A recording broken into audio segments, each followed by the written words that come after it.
Comme Plume arrivait au palais avec ses lettres de créance, la reine lui dit « Voilà, le roi en ce moment est fort occupé, vous le verrez plus tard. Nous irons le chercher ensemble si vous voulez bien vers 5 heures.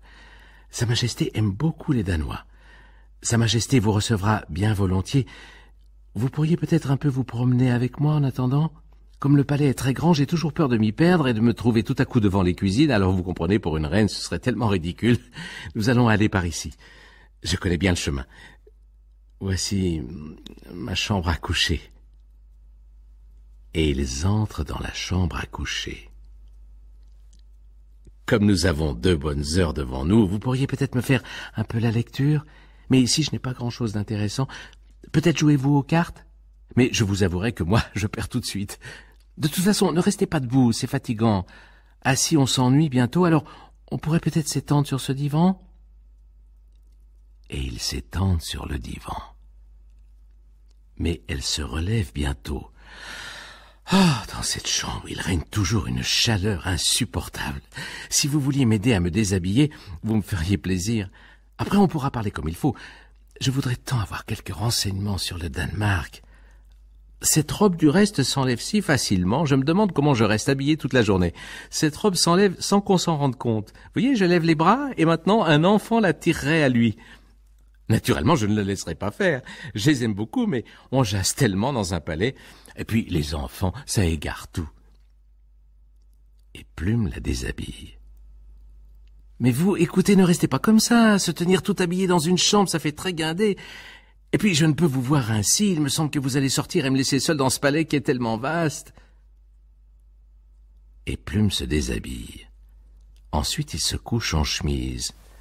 « Il n'est encore que 3h15, dit-elle.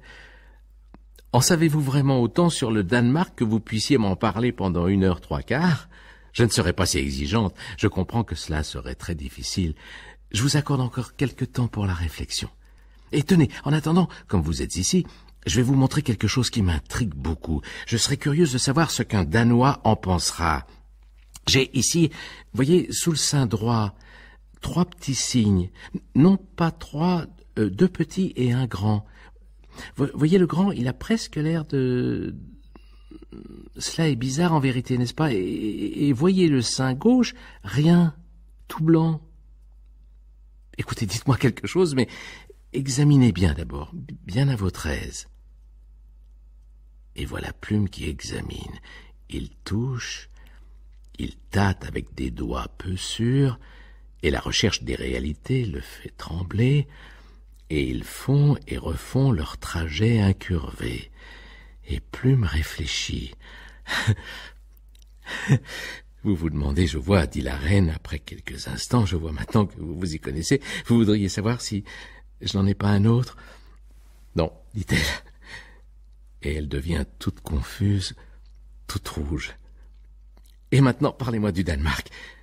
Mais tenez-vous tout contre moi pour que je vous écoute plus attentivement. » Plume s'avance, il se couche près d'elle, et il ne pourra plus rien dissimuler maintenant.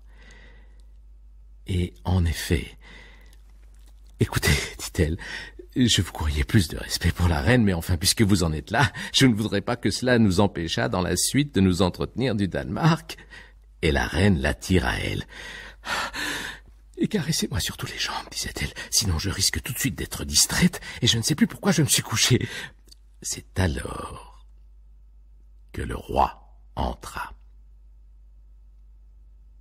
Aventure terrible, quelle que soit votre âme et vos débuts, aventure douloureuse et guidée par un ennemi implacable.